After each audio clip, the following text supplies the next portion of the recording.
Bueno, muy buenas noches. Seguimos acá en Love Streaming, primer programa de lo que llamamos Testigos, con mi compañero acá de Fórmula, Ignacio González Prieto. Nacho, ¿cómo andás? Bien, Sergio, buenas tardes para todos. Vamos a abrir un espacio interesante. Sí. Muy interesante. Un espacio donde con Sergio nos hemos propuesto darle la oportunidad a muchísimas personas que querían tener esa posibilidad de conversar en profundidad algunos temas que marcan a la sociedad, ¿no? Espacios que por lo general uno no puede obtener en los medios tradicionales, como puede ser la televisión, como la radio, los medios escritos.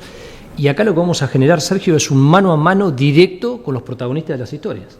Sí, acá ustedes van a encontrar testimonios de protagonistas, como es el caso que ahora vamos a presentar. También van a encontrar, por ejemplo, historias de cómo se investiga determinado caso o se investigó casos resonantes de acá de la República Argentina. Es decir, testimonios en primera persona que, como vos decís, vamos a tratar con el mejor profesionalismo que merece esta transmisión y que obviamente del otro lado los leemos en lo que va a ser este nuevo espacio todos los lunes de 20 a 21 acá en Love Streaming, ¿no? Sí, la idea básicamente va a ser escuchar, ¿no? Estamos acostumbrados a que muchas veces los periodistas son protagonistas, los tiempos son extremadamente ajustados y en este espacio va a ser distinto. En este espacio los protagonistas van a ser aquellos que han transitado las historias criminales, historias policiales, historias judiciales. Ustedes los van a poder escuchar aquí como si estuviéramos en el living de una casa y como si Sergio y yo fuéramos una especie de psicólogo que escucha atentamente y que va haciendo las preguntas para guiar al protagonista de la historia. Sí, hoy traemos una historia que ahora van a conocer su historia, la de Graciela. Ella, cuando apenas nos encontramos hace tan solo unos minutos, venimos hablando la semana, dijo: para mí es una historia más. Yo los invito a que se queden unos minutos, que en breve ustedes van a ver por qué nuestra invitada de hoy es Graciela, su historia, cómo la transformó a ella personalmente y quién es hoy Graciela después de que le mataran al hijo en un hecho de inseguridad. Me parece la mejor forma de presentarla, Nacho. Vos podés resumir brevemente la historia y ya la invitamos a Graciela para hablar. Sí, la sensación que uno tiene con Graciela Pera de Díaz es la sensación de que cualquier persona que nos está mirando, a medida que avance en la historia, como les contaba Sergio, va a tener la sensación que Graciela, todos quisiéramos que fuera nuestra mamá, o que fuera nuestra amiga, o que fuera nuestra compañera de trabajo, porque lo que hizo Graciela es realmente impresionante, digno de admiración, en un gesto de humanidad de los más profundos. El hijo de Graciela, Matías, tenía 30 años, era técnico en computación, trabajaba en la zona de Carupá, en el partido de San Fernando, y un día al mediodía, a las 12:15 del mediodía de un 19 de marzo del 2004, dos ladrones entraron, eran de la zona de Villa Garrote. Él no se resistió, levantó las manos y lamentablemente fue asesinado de la peor manera. Y a partir de ahí, la historia de Graciela, una mujer que no es detective, no es policía, no es fiscal, no es juez, pero que le ha demostrado a la sociedad ser mejor que cualquiera de todos los que acabo de nombrar. Sí. Increíble, realmente. Por eso nosotros les pedimos con Sergio que se sienten en su casa, porque a partir de ahora vamos a transitar una historia realmente de película, una historia que es una novela con capítulos impensados. Graciela, ¿cómo te va? Muy buenas noches. Hola, buenas noches. ¿Se escucha bien lo que dice? No, porque estoy medio mal. Bueno, primero, gracias por venir. No, gracias a ustedes por invitarme. Y creo que Nacho resumió muy bien tu historia, que vos considerás que no es fuera de lo común. Yo te puedo asegurar que sí es fuera de lo común. Creo que tiene de común que sos una víctima más de la inseguridad en la Argentina, que sabemos que es algo no de ahora, sino preocupante. Esto incluso pasó hace ya 2 décadas y fíjate lo que estamos hablando hoy en día, el tema de inseguridad. Pero es común eso que a vos te sucedió como una víctima más de la inseguridad, pero es fuera de lo común lo que vos hiciste después, ¿no?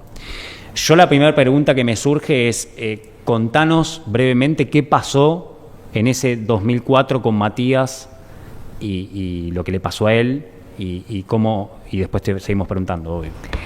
Bueno, el 19 de marzo de 2004, mi hijo trabajaba, era técnico de computación en Carupá, partido de San Fernando, tenía 21 años, trabajaba en una casa de computación y a las 12:15 del mediodía entraron a robar 2 personas, por llamarlos de alguna manera, y mi hijo era muy miedoso y levantó las manos.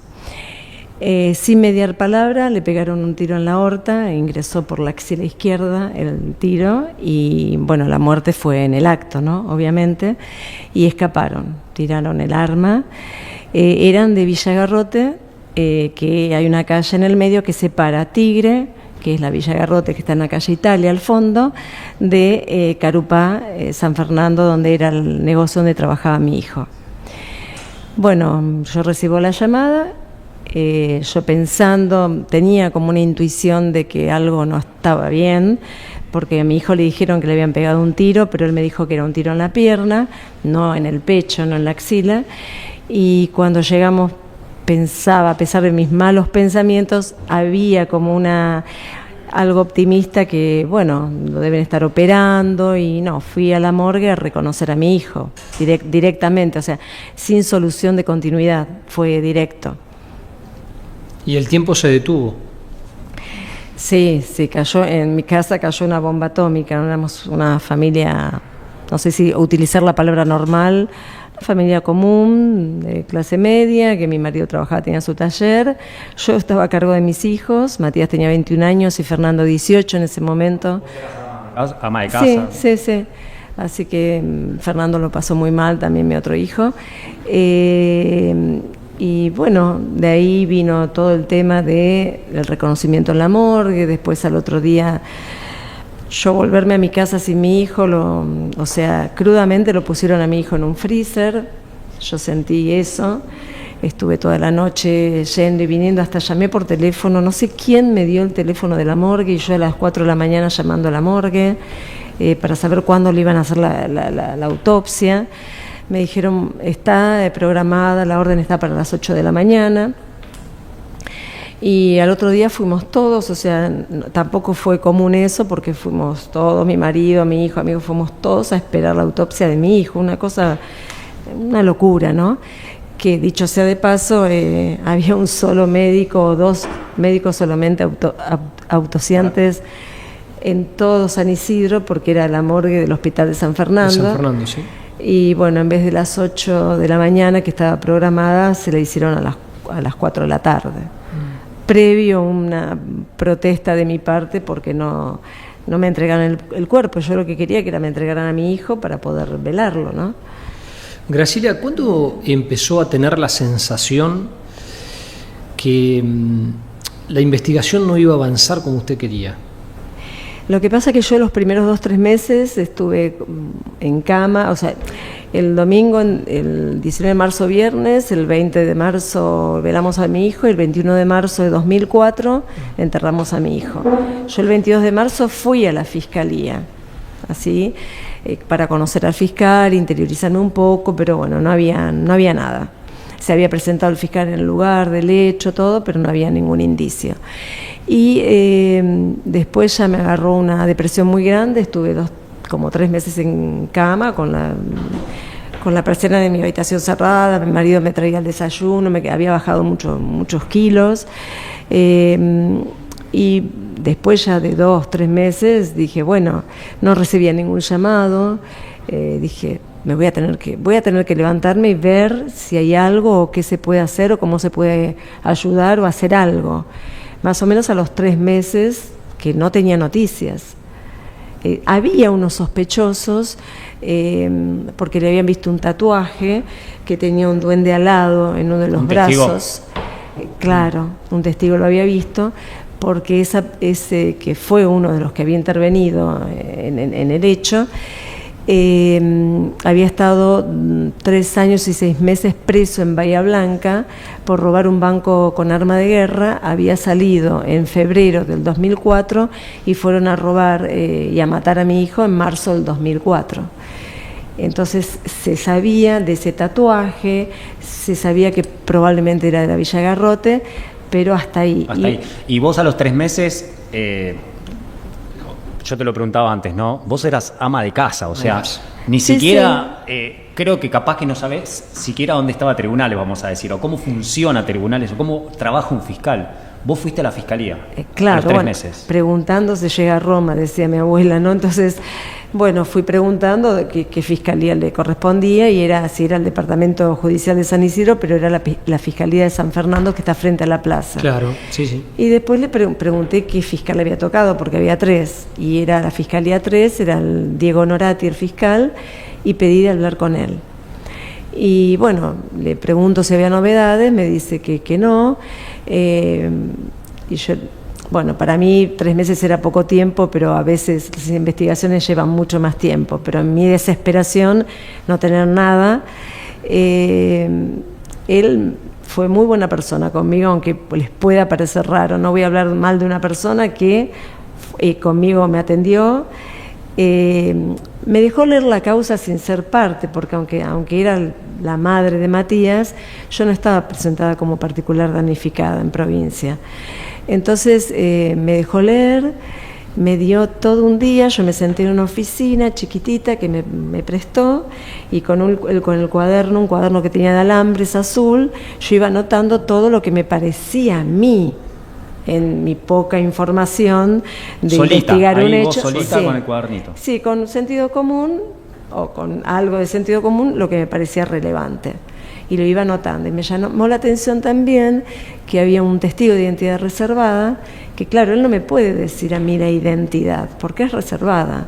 Yo lo entendí después, eso. Y después de varios meses, 6, 7 meses, de ir a la villa, de meterme a la villa, pude localizar quién era esa persona, que fue una persona que me ayudó muchísimo, y que el fiscal no puede poner la misma presión que una mamá, en el sentido que, bueno, él toma la testimonial, puede hacer algunas preguntas, no puede inducir, supongo yo, en muchas de esas cosas, pero yo como mamá tenía otras atribuciones.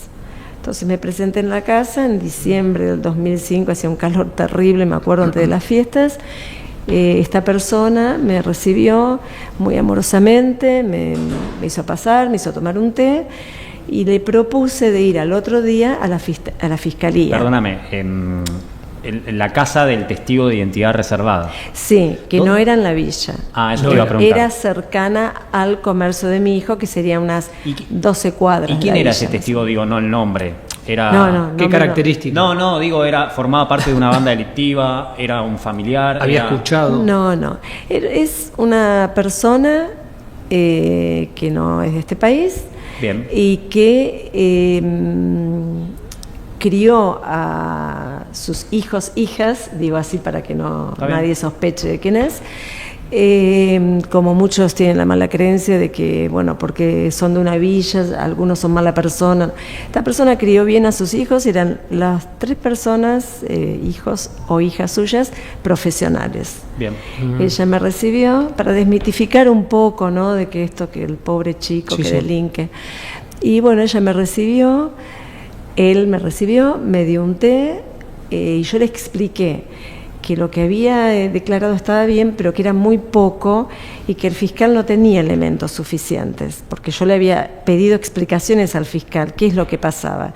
Y él me había dicho que no había elementos suficientes y que había un tiempo determinado, no sé si son 10 días, y una prórroga, y que tenían que levantarle la prisión preventiva. Y yo ahí vino mi desesperación, porque digo, bueno, quizás se profugan o quizás... Entonces, hablándole, convencí a esta persona si me acompañaba al día siguiente a la fiscalía, que yo la iba a preservar, la iba a llevar en mi auto, íbamos a quedarnos a dejar el auto a 10 cuadras de la fiscalía y íbamos a hablar con el fiscal. Y esta persona me acompañó, muy buena persona porque arriesgaba bastante, ¿no? Sí, me acompañó, y ese día la dejé allá en el auto, lejitos de la fiscalía. Pasé directamente por mesa de entrada, porque si no me iban a parar seguramente, golpeé la puerta del fiscal y dijo, adelante, y ahí, bueno, yo aparecí. Bueno, ya una vez que estaba adentro, como era muy educado, me dijo, bueno, pase, Graciela, ¿qué pasa? Le dije, tengo la testigo de identidad reservada. Me dice, ¿pero cómo? Dice, bueno, yo la tengo, o lo tengo, no sabemos si es hombre o mujer, yo sé qué es, pero... Y yo lo único que te pido es que la escuches otra vez, porque yo creo que tiene más para aportar. ¿Y qué fue lo que dijo? ¿Cuál era el dato puntual que tenía?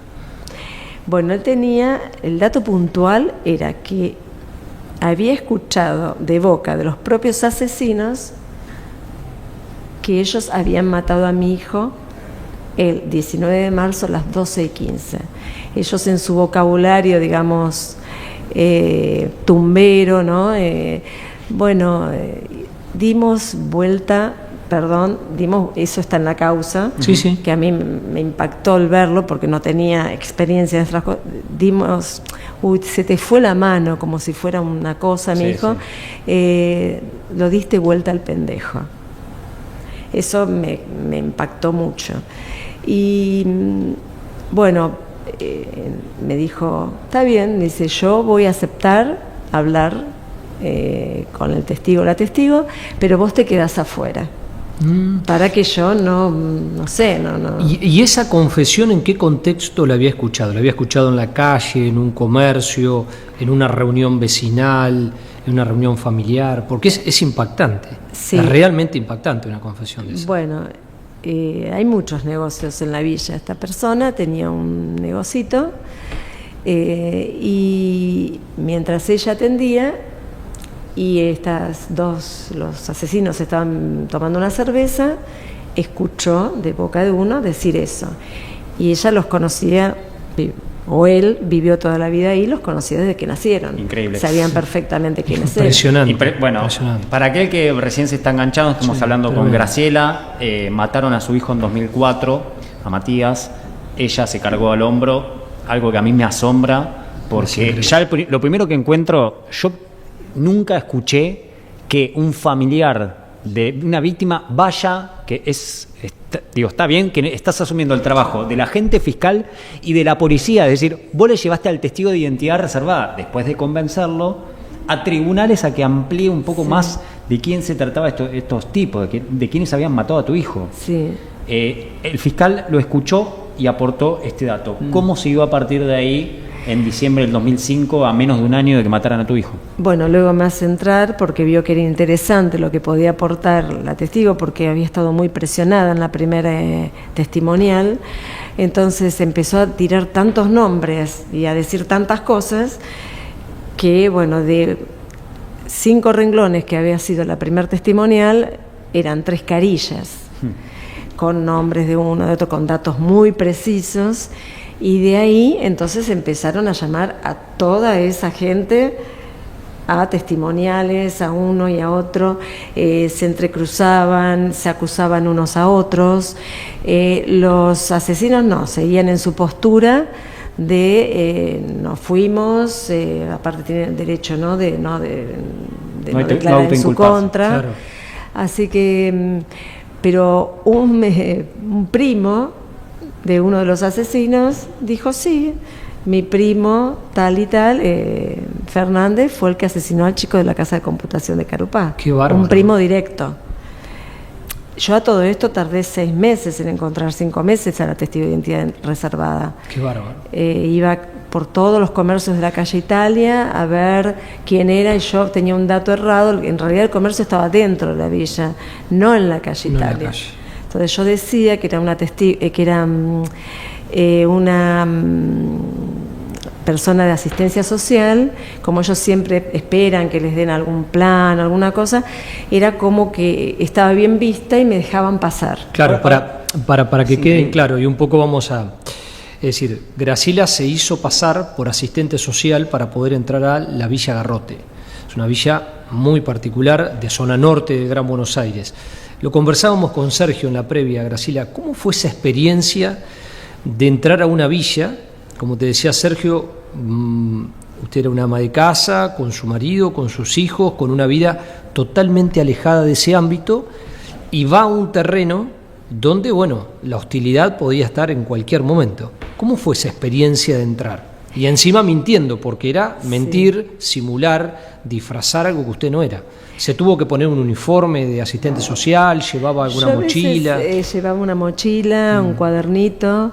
Yo en ese momento no sé si era tan consciente, porque era tanta la desesperación por conseguir un mínimo de justicia, que yo digo que era siempre como los caballos que tienen anteojeras. Yo tenía un objetivo. Entonces ese objetivo me impedía a mí ver si en realidad había tanto peligro. Si es una villa pesada, sí. La parte del medio están los tucumanos, después los de adelante están los que son los extranjeros, después bueno, me fui haciendo un poco más del conocimiento, ¿no? Hay un templo donde ahí hacen los cumpleaños de 15, donde velan a la gente, hacen todo ahí. Y sí, yo he ido a la casa de otra testigo con la cual me caré, porque su hijo fue nombrado por la testigo de identidad reservada, y estuve sentada en el comedor de esta señora, porque ella iba a ver a su hijo a Sierra Chica porque había delinquido, y baja, estaban en el penal de Sierra Chica es bastante alejado, sí, claro. Sí, entonces totalmente. no es tan fácil que vayan a verlo. Sí, en Olavarría. En Olavarría, Sí. y baja Fernández, el que disparó, y en la desesperación que nadie lo visitaba, le cuenta a esta otra señora de que él había matado a mi hijo. Otro testimonio más. O sea, ya Es la- teníamos el testigo de identidad reservada, el primo de uno de los asesinos y este otro testigo. Y esta señora que se carió conmigo en el juicio, y que en el careo ella se quiebra. Ella cuando entra, porque ella la habían tomado. Perdóname que ahora ya te ibas a contar Sí. lo del juicio, pero Sí. antes la pregunta que se me ocurre, ya tenías 3 testimonios de que te decían 3 testimonios. aquellos que atraparon inicialmente, Sí. que supuestamente no había pruebas Claro. de que mataran Sí, a tu sí, hijo. sí. Vos ya en algunos meses reuniste 3 testimonios, vos solita, con Sí. tu mochilita, fuiste a la villa y conseguiste 3 Sí. testimonios. Claro. A partir de ahí, ¿cómo siguió? Hasta cierto. vos dar con esta gente. Claro, ¿no? ¿cómo llegaste al asesino teniendo en cuenta que él, por ejemplo, estaba tratando de esconderse, de camuflarse, por Sí, ejemplo, en un mercado en un de la mercado. zona? Bueno, él de hecho me veía a mí. Yo cuando pasaba la barrera de la calle Italia, que está la Villa de Garrote, hay un puentecito, y él me veía, y la madre de él me veían. Yo no sabía quién era él. Entonces me tiran un dato, la testigo de identidad reservada, de que estaba trabajando en el mercado de frutas y verduras de la Mercado calle Central. 202. Sí. Es muy conocido, sí. Entonces yo fui, ya había hablado con el padre, que era un poco sordo, o se hacía el sordo, no sé, y el padre lo había hecho entrar para disimular un poco la actividad delictiva que tenía el hijo. Él estaba como changarín. Como changarín. Sí. Entonces yo había llevado, no sé por qué, un revólver que tenía ahí viejo, y lo llaman del puesto donde estaba trabajando. Perdóname, vos metiste un revólver en la adentro cartera. de mi cartera, En la y cartera. yo tenía un grabador. No existían los celulares casi en 2004. Sí. Sí. Eran esos grabadores de tecla con Sí, el sí, rec sí. y el play, Sí, que hacen sí, mucho sí. ruido. cuando ¿Los de uno- cassette o los digitales? No, los de cassette. Los de no. cassette, Sí, los era viejos. Era muy rudimentario lo Sí. mío. O sea, vos agarraste el cassette, el arma, El arma. y encaraste para el mercado Y el central cuaderno. donde supuestamente estaba este tipo. Sí, entonces lo hago llamar, digo, viene, y empiezo a conversar con él. Mirá, le digo directamente, digo, vos y el negro Fernández fueron tal día, tal hora a matar a mi hijo. Mi hijo es el chico de la tremendo. casa de computación Un de cara a Carupá. cara hubo ahí. Sí, sí, así. Es el chico de la casa de computación de Carupá. No, señora, no, yo no, nada que ver. No, dice, no, mi mamá y yo la vimos muchas veces en el puente de la villa. Bueno, ¿por qué no viniste a hablarme entonces? Me dice, Qué bárbaro. no, porque no sabemos lo que puede hacer una madre. ¿Pero qué puede hacer una madre? O sea, vos estuviste preso 3 años y 6 meses en Bahía Blanca por robar un banco con arma de guerra. ¿Yo qué te puedo hacer a vos? Le preguntaba. No, nunca sabe, uno nunca sabe, y se iba para atrás él. Y siempre con esa jerga, con ese lenguaje, ¿no? Bueno. Y entonces ahí apago el grabador, porque yo inocente pensando que él me iba a confesar algo porque estábamos solos. Sí, Obviamente no iba a confesar nada porque aparte de reincidente y no era un tonto, ya había estado preso. y apago el grabador y ahí sí lo amenazo. Sí, tenés mucha razón, le digo. Vos no sabés lo que puede hacer una madre. Y yo le muestro el arma. O sea, abriste la cartera y claro, el le arma. mostré. Y él se fue corriendo para el puesto donde trabajaba. Y ahí terminó la conversación. ¿Y qué arma llevaba, Graciela? ¿Y dónde la sacaste el arma? No, mi marido cazaba, son de Pigüé. Sí, del sur de la provincia de Buenos Aires. Tiene armas para cazar, después nunca más cazó. Y tenía un arma que él tenía, que estaba registrada, no portación, sino la tenencia. Y mi marido no sabía, porque no sabía yo lo que... Yo le decía que me iba a ver a alguien, pero él no sabía de mis investigaciones, porque si no él o mi hijo me iban a hacer problemas, yo no quería eso. ¿Pero vos llevabas un revólver? Sí. ¿Y sabías usarlo? No, pero mi intención era más ver la reacción o amenazarlo a él. Porque yo en realidad quería que ellos confesaran y quería que fueran a juicio, confesaran. Quería saber fehacientemente si ellos eran los que habían matado a mi hijo, no lo que se dice vulgarmente un perejil, que fueran a juicio. Y la verdad te digo sinceramente, no me importaba la reinserción. Yo pensaba como mamá y quería que sufrieran en la cárcel. Increíble. ¿Pero el arma se la mostraste así, como si yo abro la cartera, o la sacaste? No, se la mostraste así. Porque era un bolso de tela que tenía abrojo, entonces lo abrí y la vio, y ahí él se fue corriendo para adentro. Me dice, no, yo señora no tengo nada que ver con usted, no lo conozco al Negro Fernández, mentira, bueno. ¿A vos ahí te cayó la ficha de Increíble, que él había sido uno de los que mató a tu hijo, o todavía estabas con duda? No, ahí empecé, con la recolección de pruebas, empecé a convencerme cada vez más. Como el hablar, no voy a decir el nombre, tenían una coartada que ese día y esa hora, que era el cumpleaños de la madre de él, había sido el cumpleaños de él, no me olvido más, él cumple el 17 de marzo, y a mi hijo lo fueron a matar el 19, como era sábado, festejaban supuestamente su cumpleaños, y ese día y esa hora estaban comiendo un asado en la casa de él. Uh-huh. Entonces, y que el día viernes anterior, eso fue un viernes, perdón, y que había estado el hermano. Entonces yo me fui al colegio, donde el hermano estaba haciendo el primario, y hablé con una persona, no voy a decir quién tampoco, y le dije, bueno, que yo no iba a decir, no iba a hacer la infidencia de decir quién era, pero me dijera, por favor, si ese día, esa hora, tal persona estaba en el aula, que cuando pasaron lista. Bueno, pasaban unos días, mi desesperación, porque era difícil a veces que te llamaran, convencer a la gente, tiene miedo. Esa persona me llamó a mi teléfono y me corroboró que ese día, esa hora, el hermano del que había ido a matar a mi hijo, estaba en clase, no estaba comiendo con él, como había dicho en la coartada. O sea, que era otra prueba más que ese día habían ido a matar a mi hijo. Estamos hablando de delincuentes de qué edades, ¿no? Porque es uno de los temas que a la sociedad pone sobre el tapete la baja de la imputabilidad, los delincuentes que tienen 17, 16 años, que están bajo el régimen penal de responsabilidad juvenil, pero también a la sociedad dice, che, ¿no habrá llegado el momento de generar un cambio de fondo? ¿Qué edad tenían ellos? No era menos, uno tenía 18. Era adulto. Adultos, sí. Y el otro 24 años. Eran mayores. Que ya había estado preso en Bahía Blanca. Además un antecedente, ¿no? Sí. El padre de uno de ellos, muy trabajador, para desmitificar todo eso, ¿no? El pobre chico que delinque por necesidad, porque yo la verdad que estoy cansada de escuchar eso. Increíble. Entonces hasta ahora, digamos, para recapitular, Graciela... No sé si se entiende lo que Sí, claramente. Sí. Conseguiste 3 testigos y desbarataste una coartada que ellos tenían de que estaban en otro lugar al momento en que mataron a tu hijo. Y el otro testigo que había visto el tatuaje. El tatuaje. Y lo encaraste a uno de ellos en el Mercado Central. Sí. ¿Cómo siguió después de ahí? Bueno, después empieza uno de los abogados de ellos, les empieza a agarrar la desesperación y a decir de que ellos solicitaban, querían hablar con el fiscal.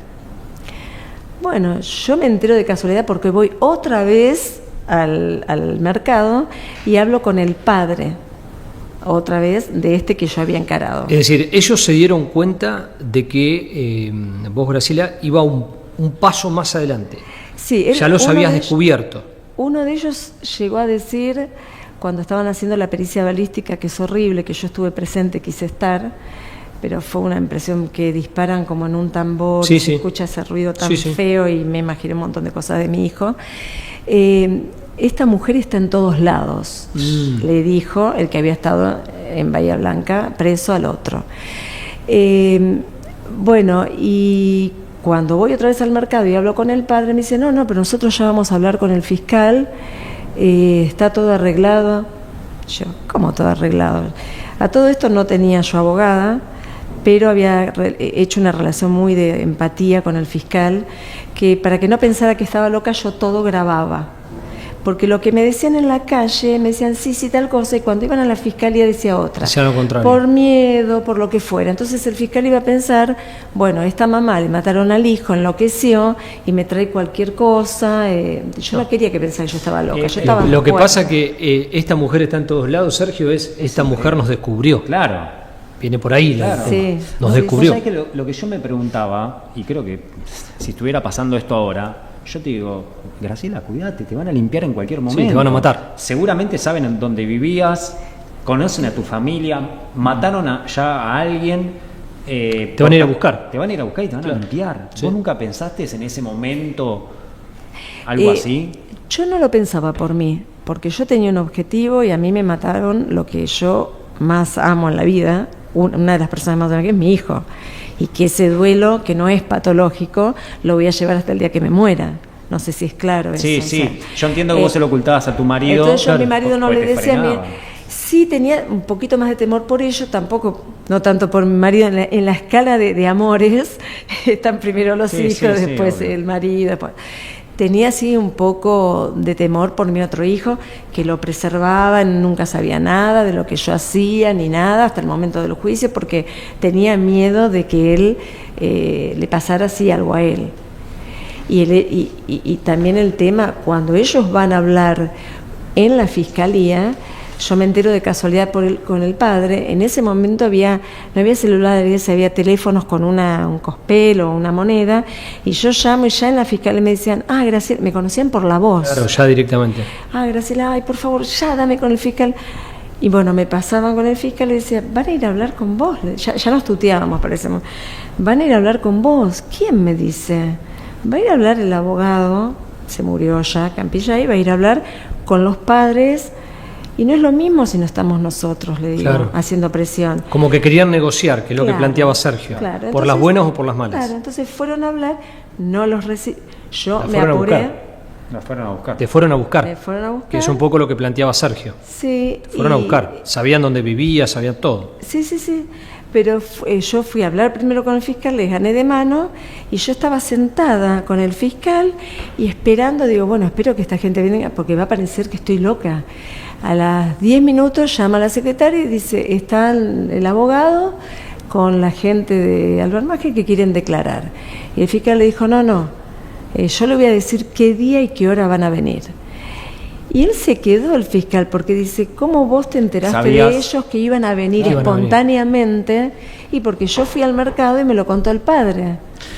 Graciela, estos dos asesinos al poco tiempo terminan presos. 4 años duró la investigación. 4 años de investigación. Sí. Vuelvo sobre lo que te preguntó Sergio. ¿No tenías miedo? ¿Nunca tuviste miedo? ¿No te espantaste por la situación? ¿No te sentiste que te estaban vigilando, te estaban siguiendo, sabían tus movimientos, llamados extraños por teléfono en tu casa, movimientos de autos, ruidos? Porque No, es lo más porque común. Yo los llamaba a ellos. Qué bárbaro. Yo habían homónimos, se dicen, había un mismo apellido, una Sí. divergencia con diferente nombre, entonces habían agarrado que tenía el mismo apodo, pero no era la persona.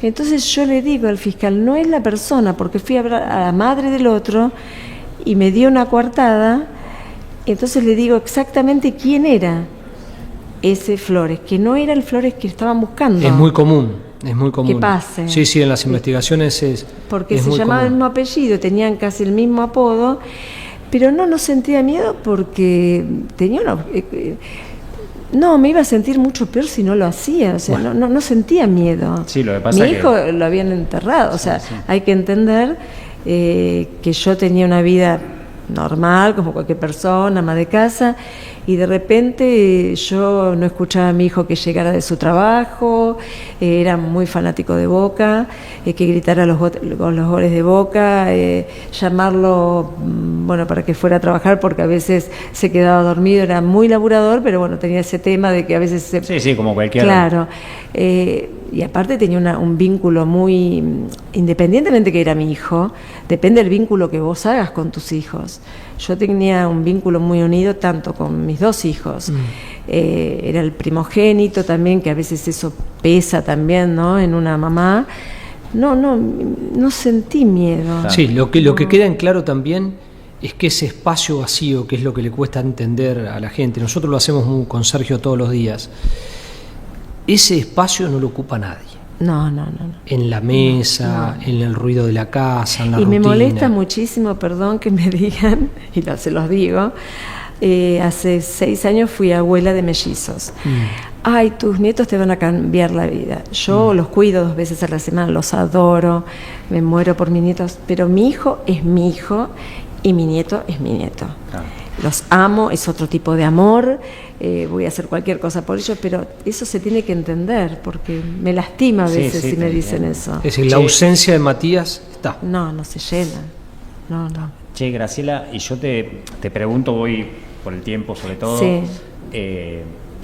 Yo te lo juro, no salgo de mi asombro cuando, yo estoy... cuando vos me decís que no hiciste, que esta es una historia más.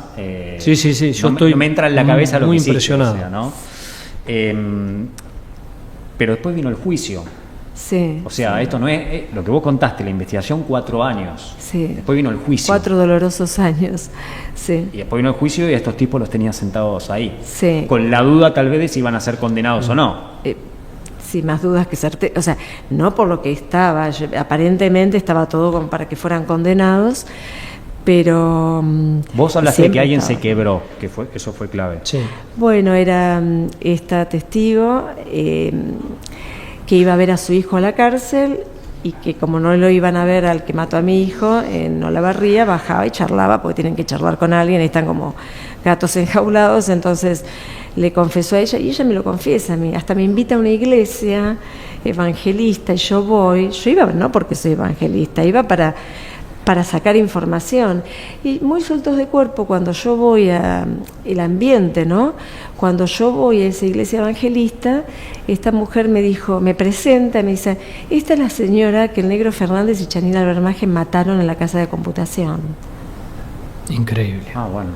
Sí. Entonces yo, grabando todo eso, empieza el juicio, y primero testifiqué yo tenía que estar afuera porque como había hecho las investigaciones, yo solo decía todo lo que había hecho y tenía que salir.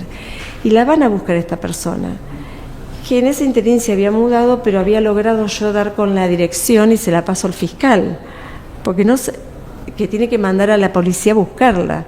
Y la mujer decía, pero yo no tengo que ir a ningún juicio porque habían pasado 4 años, ni enterada ellas en su vida. Y cuando ella me ve a mí sentada en la sala de espera, ella hizo así y bajó la cabeza. Y yo dije, me conoció. No sabía qué juicio era, pero me conoció. Entra, le toman declaración, como difiere de mi declaración, tengo que entrar yo, y nos ponen así en esa posición en un careo, pero mirando también a los jueces. Sí. Y bueno, duró 45 minutos. ¿Y qué le dijiste vos ahí, cara a cara? Yo le dije que ella, en una iglesia que se llama León de Judá, que queda en el Puente Taurita, en la 197, me había presentado a unas personas que estaban en la iglesia y que me había dicho que el Negro Fernández y Chanina Albermaje habían matado a mi hijo ese día. Qué bárbaro. Y que aparte, cuando iba a visitar a su hijo, que era delincuente, iba a Olavarría, bajaba a Fernández y le confesó a ella que habían matado a mi hijo. Ella negaba, yo insistía, hasta que un momento uno de los jueces le llama la atención a ella. Le dice, mire señora, está bajo juramento, presiona un poquito, y ella ahí se desconcertó. Yo seguí insistiendo porque duró 45 minutos el careo. Y ella se pone a llorar y dice, lo que dice la señora es verdad. Y bueno, ellos mataron al hijo de la señora y entonces la hicieron parar, los hicieron señalar y los señaló. Los tipos estaban ahí. Estaban ahí sentados. Se paró y los marcó con el dedo. Son ellos dos. Sí. Que era, digamos, de donde está ahí el cartel, acá, porque son salas muy chicas, sí. No hay nada preparado, no son las salas de Estados Unidos que uno ve en las películas. Son casas alquiladas, incluso. Sí. Era muy feo tener tan cerca a los asesinos de tu hijo, ¿no? ¿Y cuál fue la actitud de ellos, de los asesinos? Bueno, ¿agacharon la cabeza, la miraron fijo? Uno bajó la cabeza, uno mantenía siempre la cabeza baja.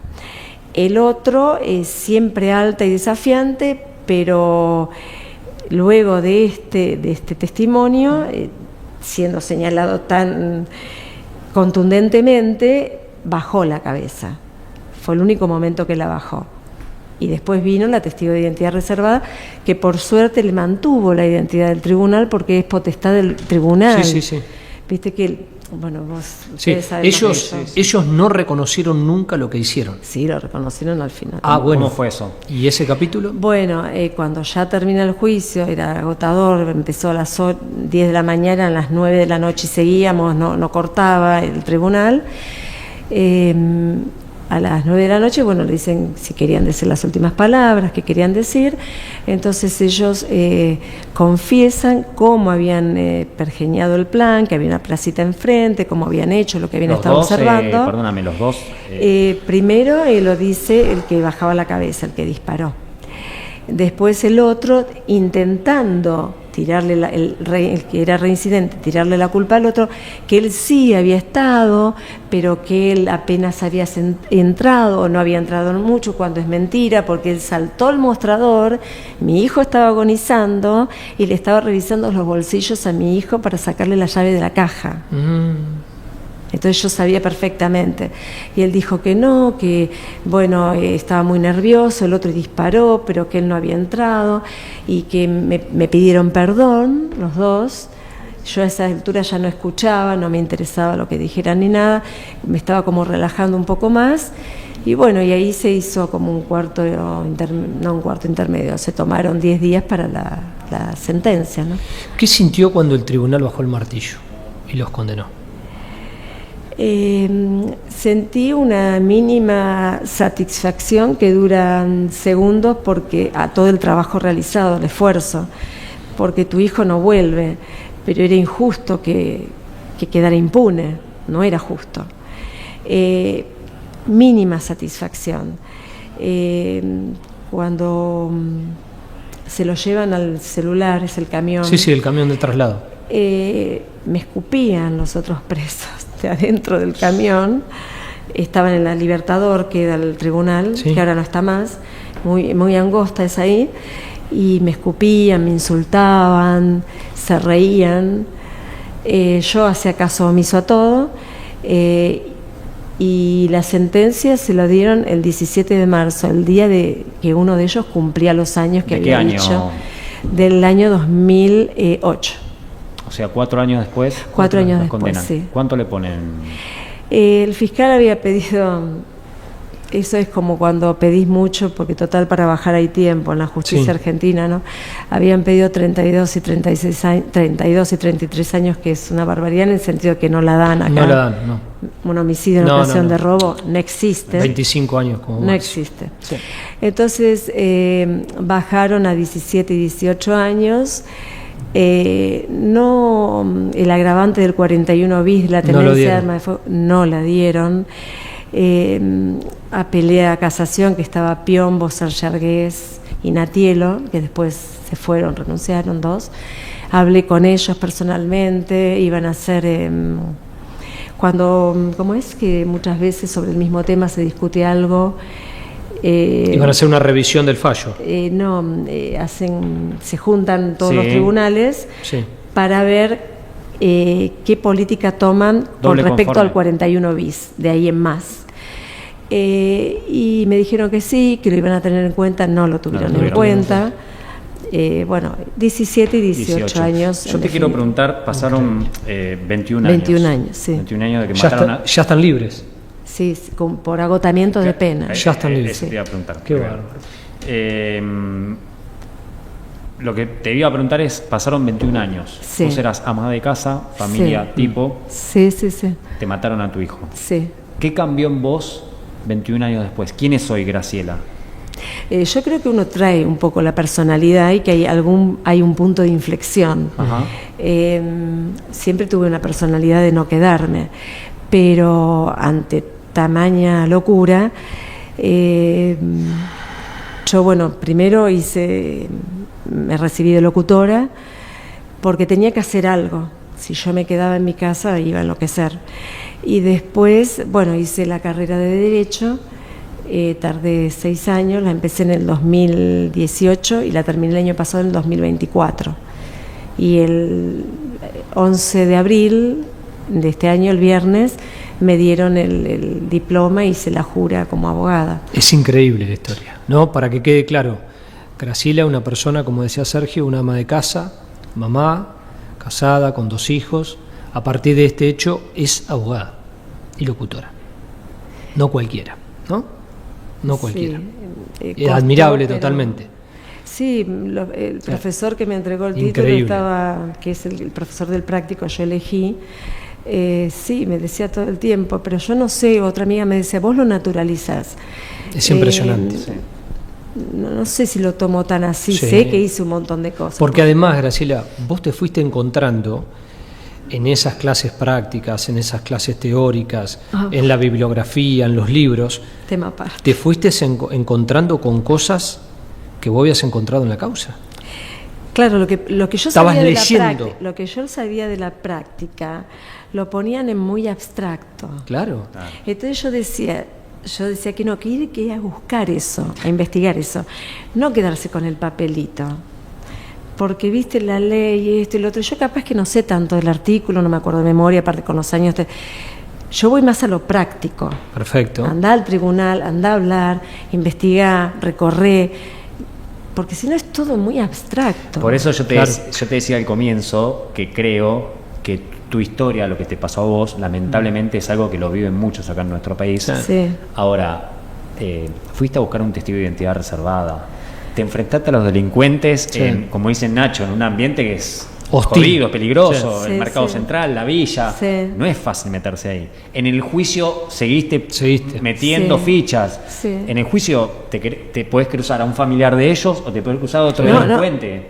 Había un familiar de ellos que era también delincuente y que había estado preso en Sierra Chica, en Florencio Varela, y justo para el juicio había conseguido la libertad y estaba en el juicio, pero estaba con unas Nike. Me Sí, llamó sí. la atención. Mirá lo que miré en ese momento de locura, que ni yo me las compraba. O sea, y aparte prepotente, te tenés que anotar cuando vas a entrar porque Sí, sí. hay poca capacidad, Sí. ¿viste? Y él quería estar primero, entrar, y bueno, como se dice en el barrio, le pararon la chata y le dijeron, no, vos esperá un poco, te vas a anotar cuando se anote toda la gente. Sí, estaba el padre, la madre había fallecido 2 años antes. ¿Qué va? Eh, ¿Sabes que tengo la sensación, Graciela, a ver si me equivoco? A ellos los condenaste vos, no lo condenó el tribunal. Sí, mira, es probable porque también la admiración de uno de los jueces que después me encontré por el careo que le quedó grabado, el juez Rizzi, que ahora creo que está jubilado, que después seguí teniendo comunicación y con el fiscal también, que también no es muy común que una víctima... también yo tenía un modo de que no es que iba... a pesar de no tener conocimientos, de hecho, vengo a la fiscalía y en mi impotencia, en mi dolor, que me podría haber pasado, te rompo todo, te quemo todo. Yo tengo otra educación. Yo pedía las cosas sin el conocimiento legal, pero las pedía concreta. bien. Y concreta. Mira, pero acá se están contradiciendo, ¿qué pasa? Mira, era como un equipo se había hecho. No, increíble. Y a estos criminales, estoy tratando de encontrar la sensación, ¿no? Que es bien corporal y hasta te diría, sí, creo que es más corporal, pero es profunda. ¿Los pudiste perdonar? ¿Te dieron lástima? ¿Te dio lo mismo? ¿Seguís teniendo esa furia, esa necesidad de justicia que no está saciada con lo que pasó? Bueno, puedo hacer muchas comparaciones. saciada no va a estar nunca, porque mi deseo, no hay peor cosa que desear algo que no se puede cumplir. Sí. La muerte es irreversible. Vayas al psicólogo, vayas donde vayas. Sí. Y el deseo lo tenés como mamá. Entonces, eso no va a poder ser nunca. Tuve que trabajarlo mucho psicológicamente, psiquiátricamente, más psicológicamente, que mi hijo no está, ahora sí me acompaña mucho, le hablo mucho a él, pero yo no podía hablarlo al principio. Sabor a poco, sí, porque 17 y 18 años, la cárcel es un infierno. Yo no tengo la culpa de que sea un infierno. En todo caso, las políticas criminales serán los que tienen la culpa que sea un infierno, no yo, que soy una simple mamá. Mi hijo está muerto con 21 años, un chico trabajador, estudioso, buena persona. Lo mataron en el acto, con las manos levantadas, sin ni siquiera reaccionar, ni nada. Y entonces sí me pareció poco. Por otro lado, viendo tantos casos que no se resuelven, dije, 17 y 18 años, qué tristeza. Me pareció, bueno, no sé si se entiende mi comparación, sí. Pero no, odio, sí, los odié terriblemente. Yo los seguía, por si le daban alguna libertad o algo, los seguía por el Facebook, porque tienen Facebook en la cárcel.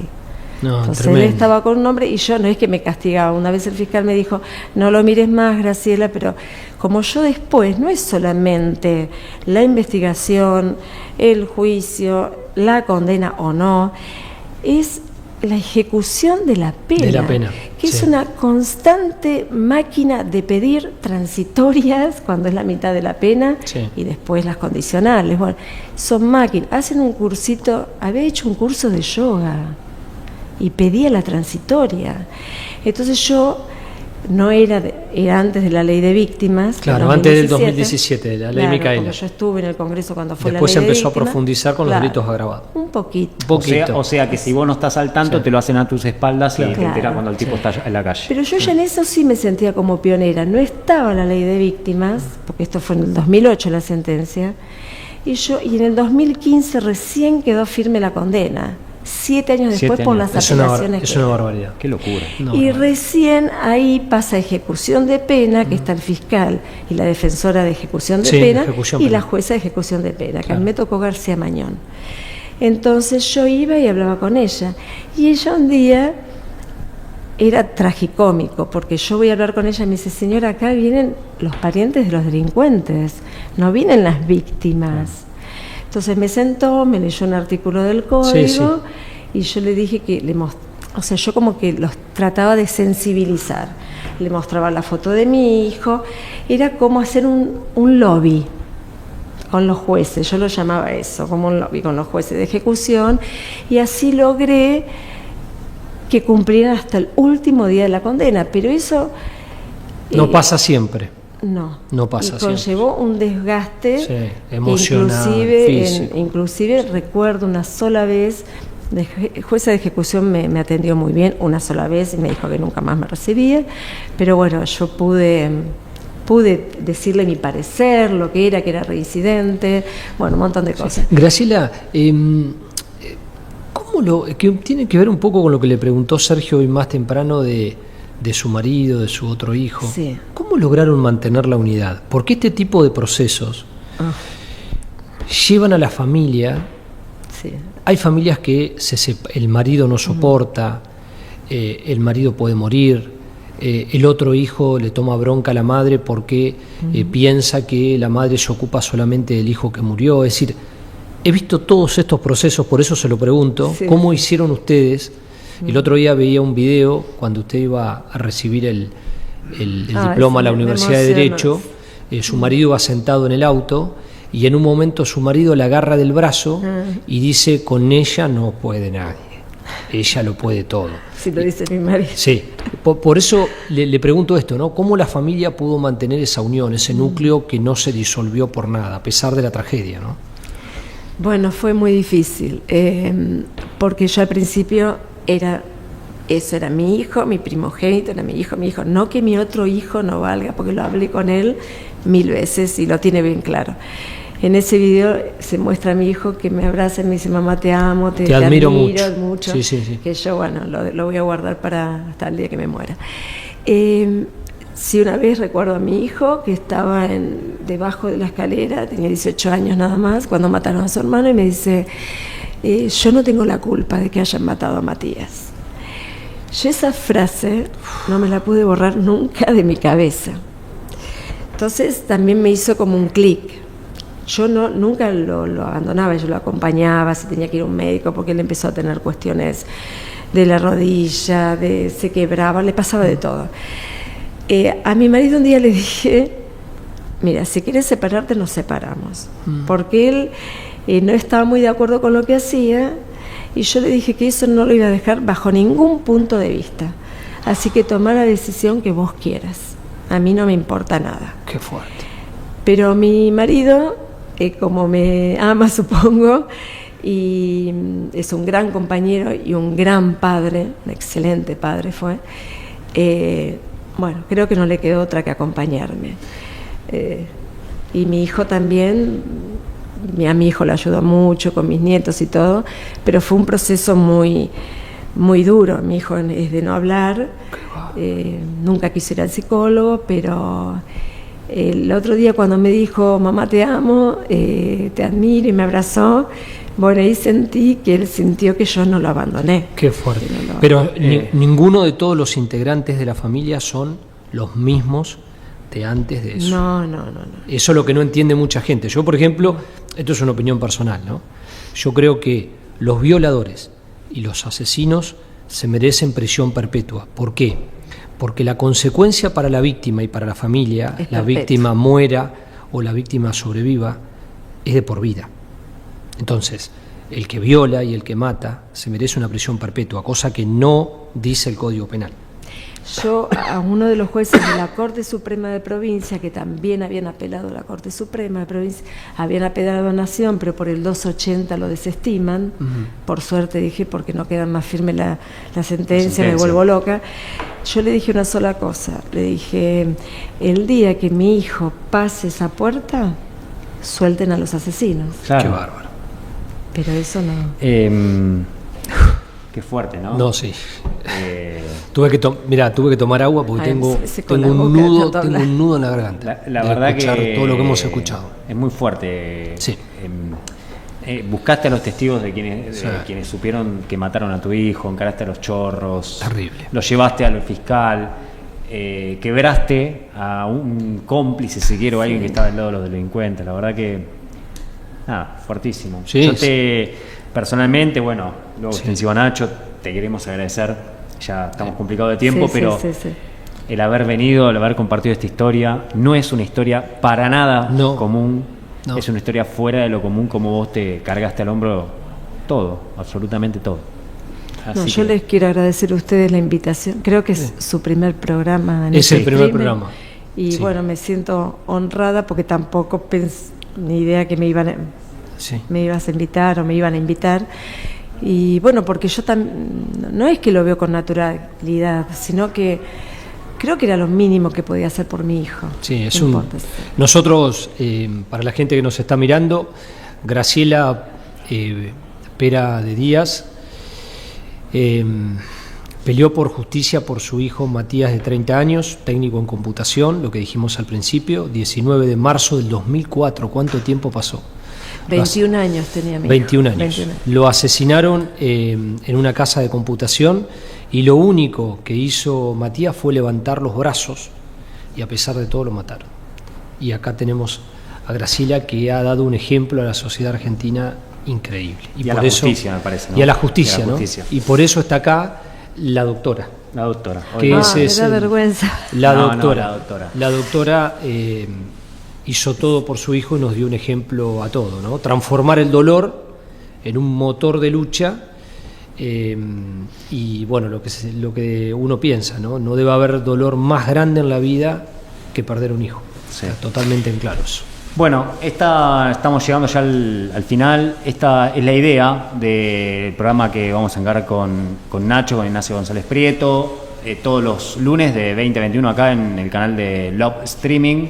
van a encontrar este tipo de testimonios. Por eso este programa se llama Testigos, y hoy fue un primer plato de lo que vamos a estar contando a lo largo de los próximos programas, ¿no? Y seremos testigos a partir de ahora todos los lunes, al igual que ustedes, de estas historias, donde el objetivo principal no va a ser hablar, sino escuchar.